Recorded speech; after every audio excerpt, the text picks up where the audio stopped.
This is my Sony A1.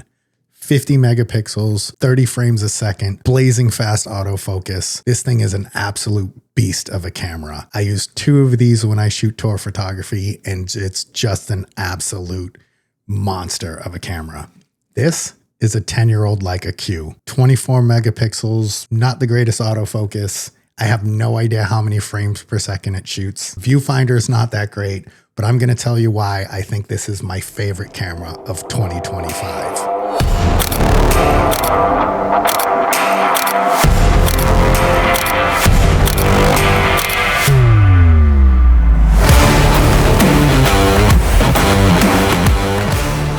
Yeah, let's just get into it and start talking about this Leica Q. This is the original Leica Q. It came out about 10 years ago, and I'm not going to get into many specs on the camera. It's 24 megapixels. It's got this beautiful Summilux 28 millimeter lens. It's debatable. Some people say it's close to a 26 if you're close focusing. It's 28 if you're a little further. I guess that has to do with some lens correction stuff that they have going on inside the camera. And that's about all I'm going to talk about specs. I'm not going to really talk about the menu system. I think that's overrated. I think when people say the menu system is confusing or not intuitive, it's a menu system. They're all the same. Canon, if you use Canon, you like Canon. If you use Sony, you like Sony. If you're used to Leica, you like Leica.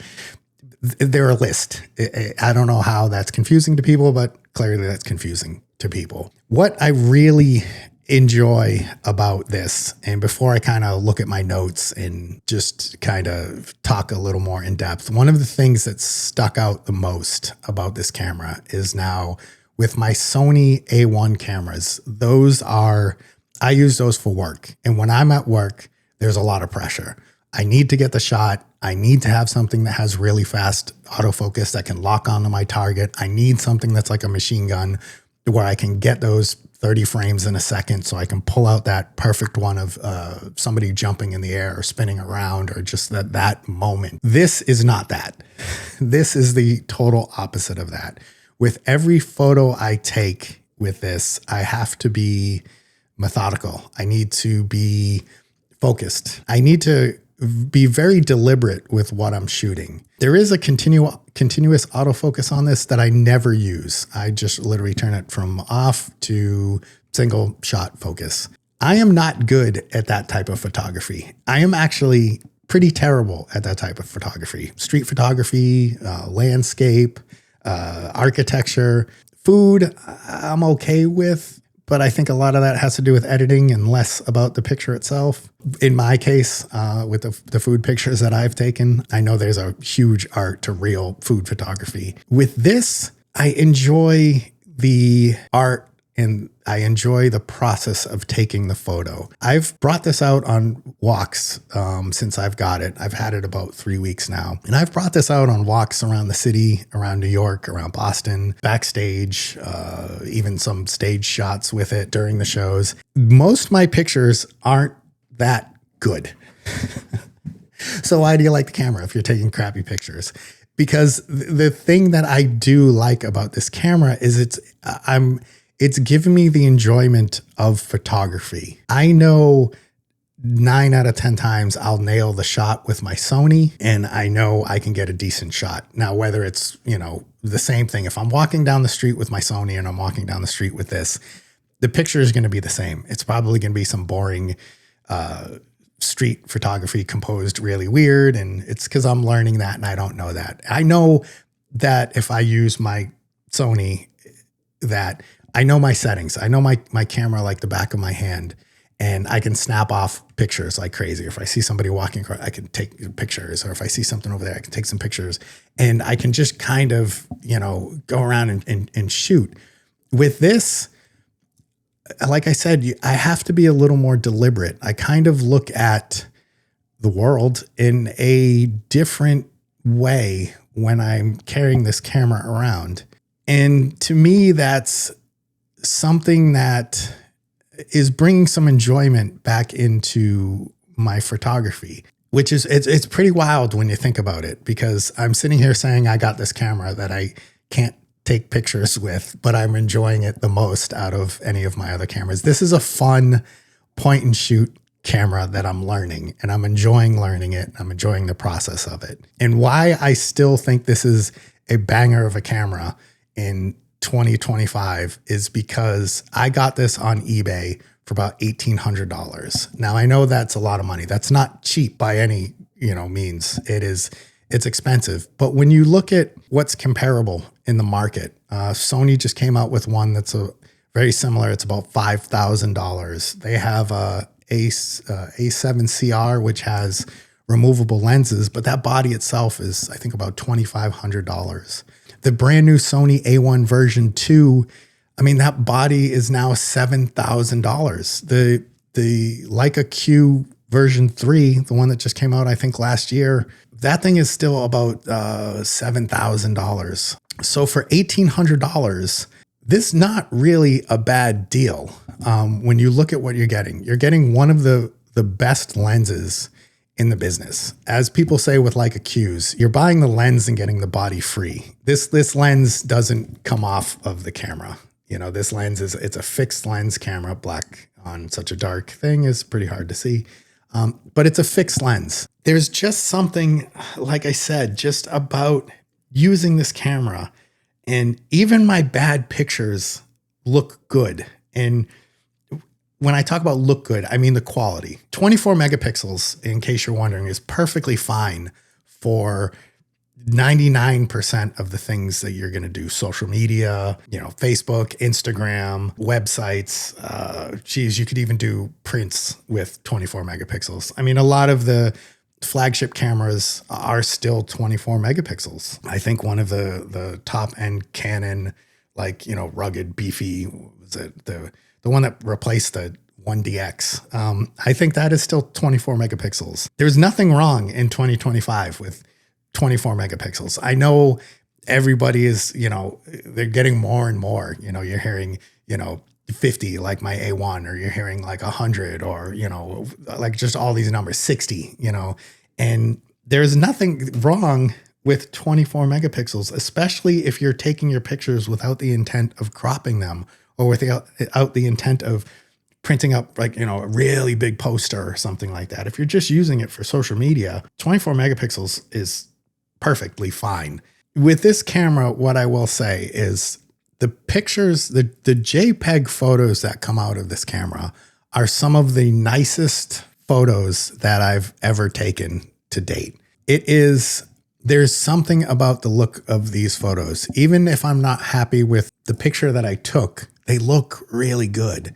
Now, this is an older version, and the newer cameras have picture profiles or scenes. I think it has monochrome, high contrast monochrome, vivid, neutral. This is a little different. You kind of have to go in the menu and do it manually. There is a contrast, a saturation, a sharpness level.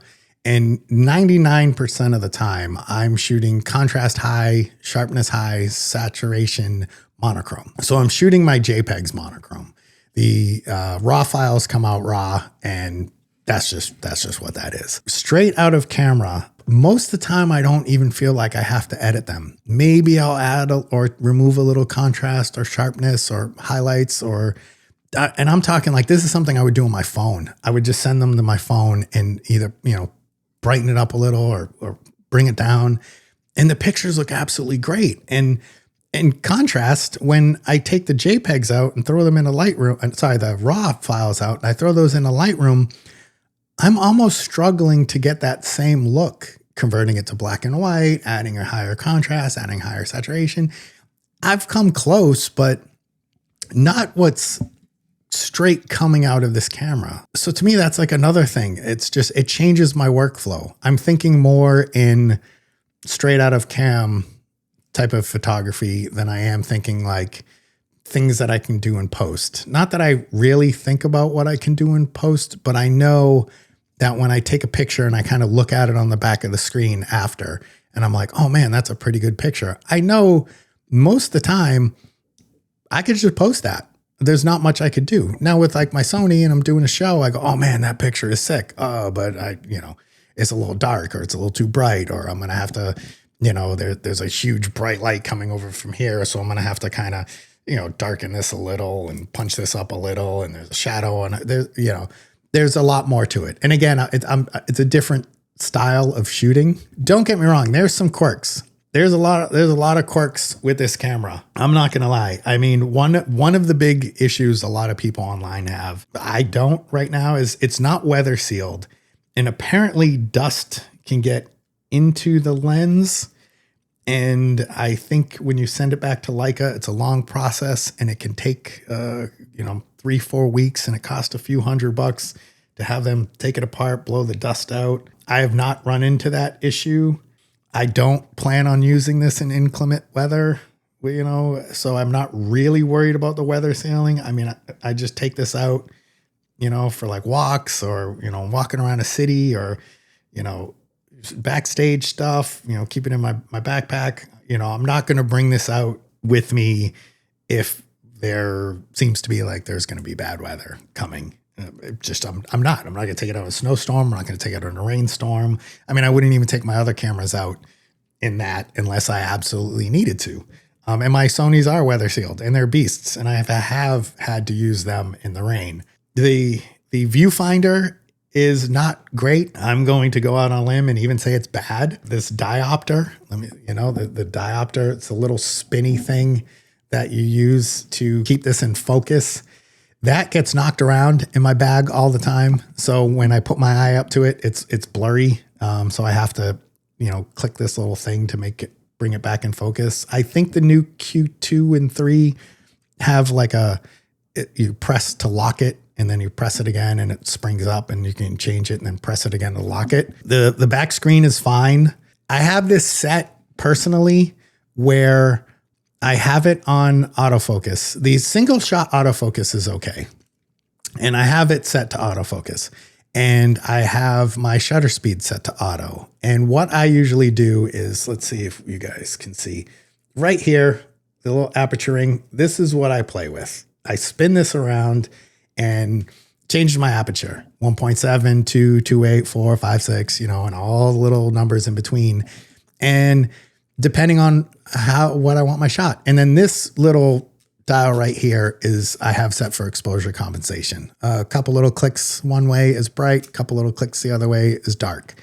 That's pretty much all I do. I have it set up very simple, and I love that. I think it's great. It's got macro mode. I kind of played with that the other day. Not something that I will do. I'm not really the type to get up close and personal with something, and like a bug or a flower or something like that. My wife loves macro photography, and she loves doing that stuff, and I'll leave that to her. There's been some complaints, I guess, of other people saying that this switch to turn it on and off can, you're not going to be able to see any of this, whatever. It's off, single point and single and continuous focus. A lot of people, if you turn it really quick, it's going to jump all the way to continuous, which sucks. And I think it's a little overblown. I just did it. You just lightly turn the button, and it goes, once in a while you get a little aggressive, and it goes, oh, and then it's not like you're sitting there going, oh, I keep going to continuous and off. I can't get it in the middle.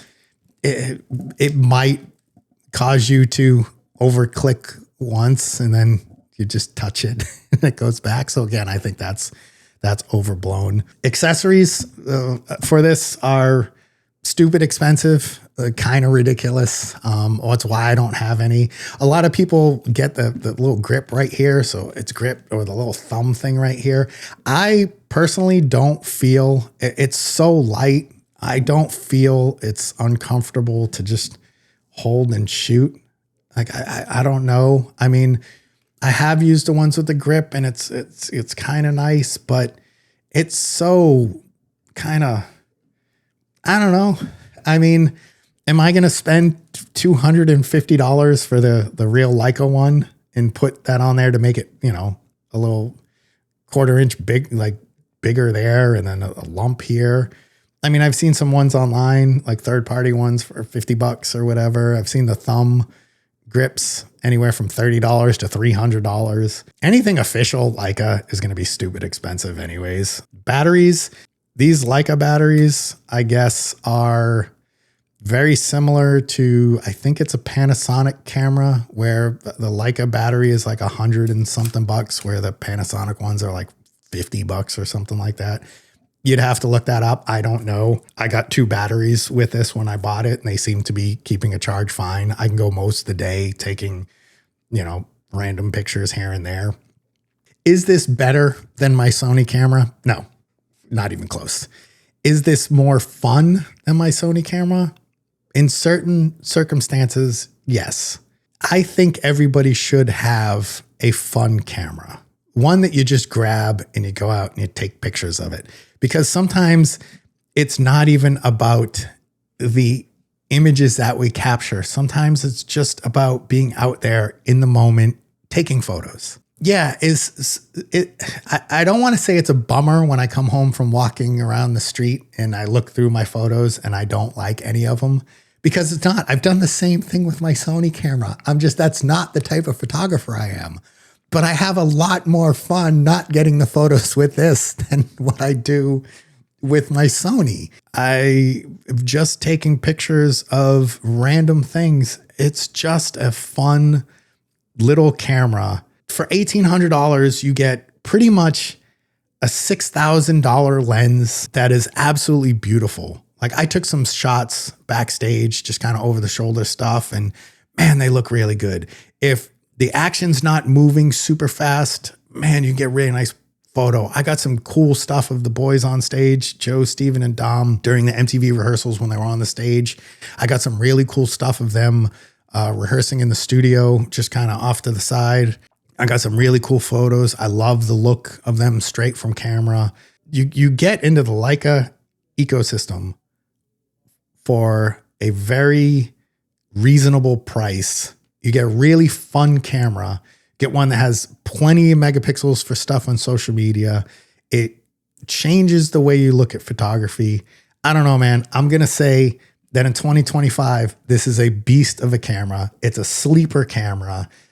Don't sleep on it, because I think, man, I think more people should be looking at this camera than do. Everybody always wants the latest and greatest. And people say, why am I going to spend that much for a 10-year-old camera?